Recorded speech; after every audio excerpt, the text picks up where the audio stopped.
మంచితనం అందరిలో ఉండదు, అందరికీ నచ్చదు. అందుకేనేమో మంచితనానికి నిందలు ఎక్కువ, నమ్మకం తక్కువ, అనుమానం ఎక్కువ, అభిమానం తక్కువ. జీవితం నిజాయితీ పరులను ఏడిపిస్తుంది, నిందలు వేసేవారిని నవ్విస్తుంది, మాటకు కట్టుబడి ఉండేవారిని అవమానిస్తుంది. మన పని మనం చేసుకుంటూ ఉన్నా మనల్ని బాధించేవారు, విమర్శించేవారు ఉంటారు. కానీ మనం ఒక మాట గుర్తుపెట్టుకోవాలి, ఆటలో గోల చేసేది ప్రేక్షకులే కానీ ఆటగాళ్ళు కాదు. ఈ ప్రపంచంలో బ్రతకాలంటే మంచితనం, మొండితనం రెండూ ఉండాలి. మంచితనం మనుషుల మీద చూపించాలి, మొండితనం పరిస్థితుల మీద చూపించాలి. ఎవరి నుంచి ఏమీ ఆశించకు, అది నీ ఆనందాన్ని చంపేస్తుంది. మనుషులు వయసుని బట్టి మారుతారు అనేది తెలిసిన సత్యం, అవకాశాన్ని బట్టి మారుతారు అనేది తెలుసుకోవాల్సిన సత్యం. కోపంలో ఉన్నప్పుడు మాట్లాడే మాటలని ఆపలేము, బాధలో ఉన్నప్పుడు వచ్చే కన్నీటిని ఆపలేము. దైవాన్ని కాదు, కర్మకు భయపడు. దైవం క్షమించిన కర్మ అనుభవించాల్సిందే. బంధాలు బలపడాలంటే అడిగే అవకాశం, చెప్పే చనువు రెండూ ఉండాలి. తెలియని వాళ్ళు మోసం చేస్తే తెలియకుండానే మర్చిపోతాం, కానీ మనసుకు నచ్చిన వాళ్ళు మోసం చేస్తే మరణించేదాకా మర్చిపోలేము. మౌనంగా ఉన్న ప్రతి మనిషి మనశ్శాంతిగా ఉన్నట్లు కాదు. మనసులో ఎవరికి చెప్పుకోలేనంత బాధ ఉన్నప్పుడు కూడా మౌనంగానే ఉంటాడు. దొరకదని తెలిసి వెతకడం, ఇష్టం లేని చోట బ్రతకడం, ఈ రెండు కష్టమే. మనం కావాలనుకొని ఆశపడి కోరుకున్న బంధాలు ఎప్పటికీ మనతో ఉండవు. జీవితంలో మనతో ఉండాలి అని రాసిపెట్టి ఉన్న బంధాలు మాత్రమే మనతో ఉంటాయి. పువ్వులు అయితే అందాన్ని చూసి, లేకుంటే వాసన చూసి ఇష్టపడవచ్చు, కానీ మనిషిని మాత్రం వ్యక్తిత్వాన్ని చూసి ఇష్టపడాలి. ఎవరి మనోభావాలు దెబ్బతీయకూడదు అనుకునేవారే జీవితంలో కోలుకోలేని ఎదురు దెబ్బలు తింటారు. జీవితంలో కొన్ని బంధాలు చెప్పుకోనివ్వవు, తప్పుకోనివ్వవు, తెంచుకోనివ్వవు, పంచుకోనివ్వవు. ధైర్యం చెయ్యకపోతే దరిద్రం దూరం కాదు, సాహసం చెయ్యకపోతే సంతోషం దరిచేరదు. హద్దులకు మించిన ఆశలు ఉంటే శక్తికి మించిన కష్టాలు పడాల్సి వస్తుంది. ప్రశ్నిస్తే శత్రువు అవుతావు, అయినా పర్వాలేదు.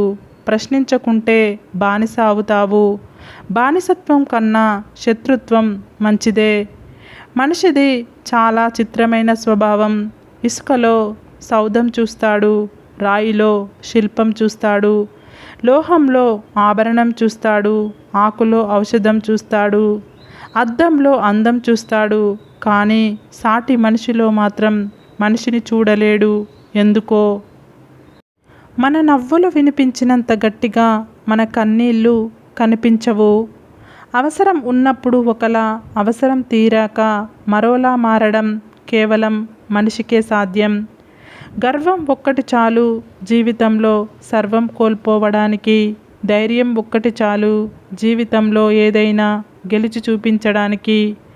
అందనంత వరకు అన్నీ అందంగానే ఉంటాయి, అందిన తర్వాత అందమైనవి కూడా అలసైపోతాయి. అది మనిషి అయినా వస్తువైనా. కన్నీళ్లను ఆపుకోవడం కష్టం కాదు, మనసులో ఉన్న బాధను ఆపుకోవడం, నవ్వుతూ జీవించడం అతి కష్టమైన పని. ఒకరికి మంచి చెయ్యాలి అని అనుకో, మంచిది. కానీ చెడు చెయ్యాలి అని మాత్రం చూడకు, అది నీకే తిరిగి వస్తుంది. నిన్న ఉన్న సంతోషం రేపటికి ఉంటుందో లేదో తెలియదు. అలాగే ఈరోజు ఉన్న కష్టం రేపు ఉండకపోవచ్చు. కష్టాలు సుఖాలు వచ్చిపోయే బంధువుల్లాంటివి. ఉన్నది ఒకటే జీవితం. నలుగురితో కలిసిమెలిసి నవ్వుతూ నవ్విస్తూ గడిపేద్దాం. జీవితంలో ఎప్పుడైనా ఎవరినైనా పనికిరాని వానిగా పరిగణించవద్దు. ఎందుకంటే చెడిపోయిన గడియారం కూడా రోజుకు 2 సార్లు సరైన సమయం సూచిస్తుంది. నువ్వు ఎవరికైనా సహాయం చేస్తే దాన్ని మర్చిపో, కానీ ఎవరైనా నీకు సహాయం చేస్తే దాన్ని మాత్రం జీవితాంతం గుర్తుంచుకో. అధికారి అయినా బిచ్చగాడు అయినా శ్మశానంలో ఇద్దరూ సమానమే. 100 మంది డాక్టర్లు నీ వెంట ఉన్నా నీ పరలోక ప్రయాణం ఎవరూ ఆపలేరు. భోగాలకు ఖర్చు చేసి రోగాలను కొని తెచ్చుకోకు. నువ్వు చేసిన పుణ్యమే నీ తలరాతను నిర్ణయిస్తుందని తెలుసుకో. గతం వేస్ట్ పేపర్ లాంటిది, వర్తమానం న్యూస్ పేపర్ లాంటిది, భవిష్యత్తు క్వశ్చన్ పేపర్ లాంటిది. అందుకే జాగ్రత్తగా చదివి ఆన్సర్స్ ఇవ్వు, లేదంటే జీవితం టిష్యూ పేపర్గా మారుతుంది. ఈ ప్రపంచంలో ది బెస్ట్ పేర్ నవ్వు మరియు ఏడుపు. ఈ రెండు ఎప్పుడూ ఒకేసారి రావు. ఒకవేళ ఆ రెండు ఒకేసారి వచ్చాయి అంటే అదే నీ జీవితంలో ది బెస్ట్ మూమెంట్. జీవితంలో వెలిగే లేదని చీకటిలో స్థిరపడిపోకు. చిరునవ్వు రాదని వేదనలోనే సర్దుకుపోకు. ప్రతి పనిలో కష్టం ఎదురవుతుందని వెనుకడుగు వేయకు.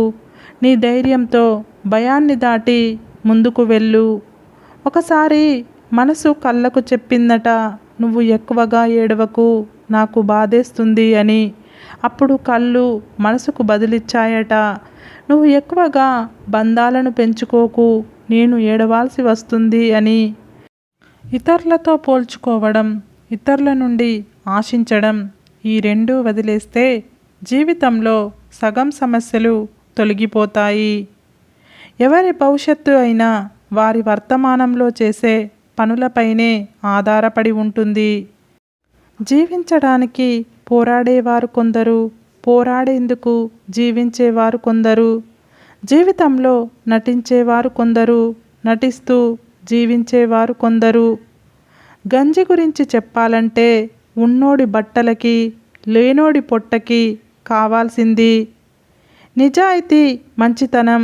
లేని వాళ్ళకి ఏ జ్ఞానమైనా చివరకు హాని చేస్తుంది. బాధతో ఏడ్చే పరిస్థితి వస్తే దేవుడి ముందు ఏడవండి, ఎదుటివారి ముందు ఏడిస్తే జరిగేది అవమానమే.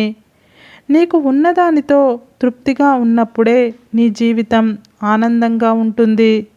సరే ఫ్రెండ్స్, ఈ వీడియో కనుక మీకు నచ్చినట్లయితే ఇలాంటి మంచి వీడియోల కోసం మా ఛానల్ని లైక్ చేసి, షేర్ చేసి, కామెంట్ చేసి సబ్స్క్రైబ్ చేసుకోండి. సబ్స్క్రైబ్ చేసుకున్న వెంటనే పక్కన బెల్ ఐకాన్ని క్లిక్ చేయండి.